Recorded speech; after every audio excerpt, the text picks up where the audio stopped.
정말 대중적인 열대어 구피. 다들 주위에서 쉽게 구할 수 있고 산란도 어렵지 않아 많은 분들의 사랑을 끊임없이 받고 있습니다. 처음에는 조그마한 어항으로 시작을 했다가 산란을 해서 어항이 불어나고 또 물고기가 아파서 또 어항이 불어나고 물생활을 시작한 지 어느 정도 되었다면 이런 경험은 다들 있으실 텐데요. 어항의 개수가 늘어날수록 새로운 구피들을 찾게 되는데요. 이런 과정에서 고정구피 그리고 막구피에 대해서 알게 됩니다. 막구피는 다들 아시겠지만 그냥 선별 없이 여러 종류들이 교배하여 산란한 구피를 말합니다. 그럼 고정구피는 말 그대로 똑같은 종류가 고정해서 나오는 구피를 이야기합니다. 물생활을 시작하고 어느 정도 시기가 지나면 산란을 하여 분양을 해보겠다는 생각을 대부분 하게 되는데요.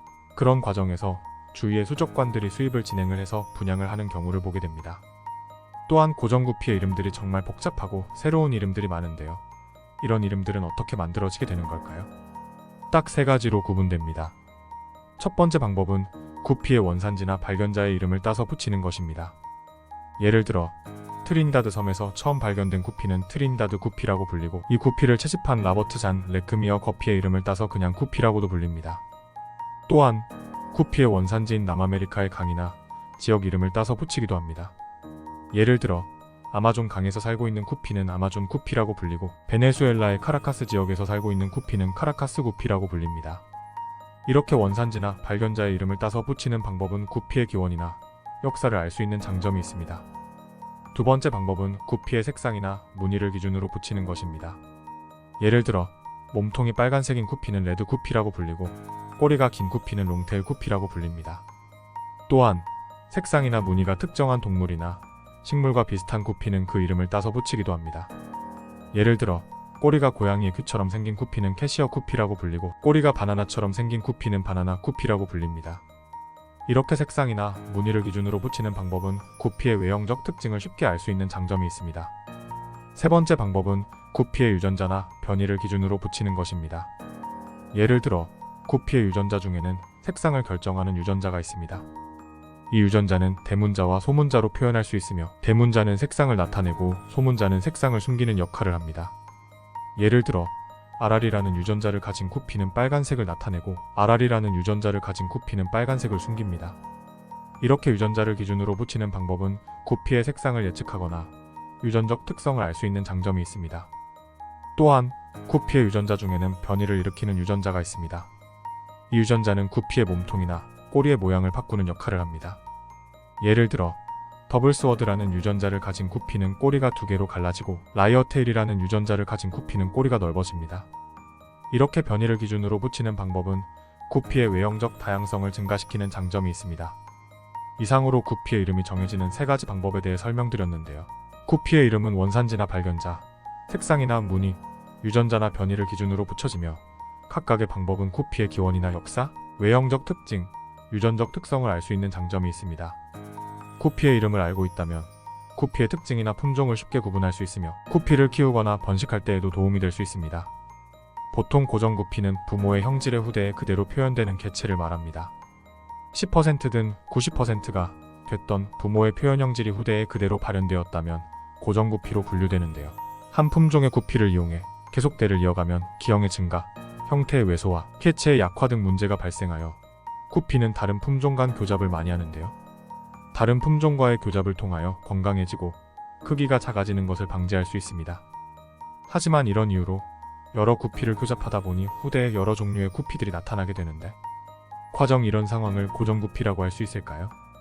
펜시구피 또는 쇼구피라고 불리는 펜시구피는 사육자가 사육 과정에서보다 크고 밸런스도 좋고 아름답게 만들어진 형태의 구피를 말하는데요. 펜시구피를 기르는 재미는 동일한 품종일지라도 시간이 지나면 사육자의 능력과 노력에 따라 다른 형질 및 특색이 나타난다는 점입니다. 펜시구피는 기본 품종의 분류는 채색에 따라, 몸통의 무늬에 따라, 꼬리 지느머리의 형태, 무늬, 색에 따라 구분하는데요. 채색에 따른 분류는 그레이, 알비노, 화이트 등이며 특수 채색으로 메탈, 플래티넘으로 나뉩니다. 또한 몸통의 무늬에 따른 분류는 턱시도, 코브라로 나뉘며 꼬리 지느머리의 무늬에 따른 분류는 솔리드, 그라스, 코브라, 갤럭시, 모자이크, 레오파드 등으로 나눈다. 꼬리 지느머리의 형태에 따라 와일드, 델타, 핀펜, 스페이드, 스워드, 리본, 스왈로, 레이스, 더블 스워드 등으로 분류되며 꼬리 지느머리 색에 따라서 빨강, 파랑, 노랑, 녹색, 검정 등 5가지로 분류합니다. 품종명은 미국식과 일본식이 있는데요. 일본식은 채색, 꼬리지느 머리색, 꼬리지느 머리 무늬 또는 몸통 무늬, 꼬리지느 머리의 형태 순으로 명명하며 예를 들어 메탈 옐로우 코브라 더블 스워드 타입은 채색이 메탈이고 꼬리색이 노란색 꼬리 무늬가 코브라이고 꼬리 형태가 더블 스워드인 구피의 명칭이죠. 미국식 명칭은 매우 간단하고 다분히 주관적인데요. 명명은 최소 기본 단위에서 벗어나는 개체들은 모두 하나의 명칭으로 칭하며 예를 들어 턱시도를 미국에서는 해프 블랙이라 칭하고 코브라는 스네이크 스킨이라고 부릅니다. 그럼 펜시 구피의 대표적인 품종 분류인 턱시도, 솔리드, 그라스, 모자이크, 코브라 등에 대하여 알아볼까요? 턱시도는 1963년부터 1964년에 걸쳐 뉴욕의 브리더 프레드 사메르손이 공식적으로 발표한 구피 품종인데요. 턱시도 개체의 특징은 수컷들은 턱시도의 흔적이 뚜렷하지만 암컷들은 품종에 따라 진하거나 희미하게 표현되는 것입니다.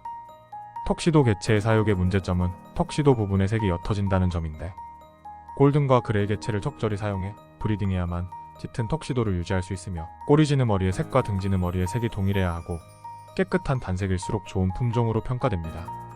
턱시도에는 레드, 블루, 파스텔 네온, 블랙, 그린, 모자이크, 레오파드, 옐로우, 아쿠아마린, 핑크 턱시도 등이 있죠. 다음은 솔리드인데요.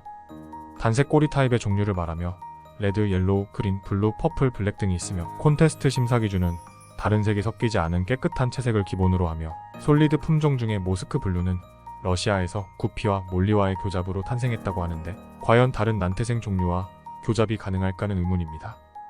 다음은 모자이크입니다. 모자이크는 일본에서 붙여진 것으로 1960년대 독일에서 수출된 턱시도 계통에서 모자이크 유전자를 발견하고 고정 작업을 시작했는데요. 초기 독일의 와일드 타입에서 턱시도를 개량하는 과정에서 발생한 변종으로 보입니다. 꼬리지느 머리에 나타나는 선은 굵고 선명해야 하며 선이 끊이지 않고 이어지는 특징이 있으며 기본색은 레드와 블루 2가지이지만 다른 품종과의 교배가 많아 턱시도 모자이크, 올드 패션, 모자이크 등 여러 종류의 모자이크 품종이 있습니다. 코브라는 원종은 독일에서 개량됐다고 알려졌으나 실질적으로는 1967년 미국의 맥구피 해처리라는 구피 농장에서 전 세계로 공급됐다고 전해집니다. 미국에서는 코브라라고 부르지 않고 스네이크 스킨이라 부르며 몸통 부분에 뱀의 표피 같은 줄무늬가 들어있는 것이 특징인데요. 코브라의 종류에는 코브라, 킹코브라, 레이스 코브라, 메두사, 갤럭시가 있으며 메두사는 지금까지 알려진 펜시 구피 중 가장 화려한 품종입니다.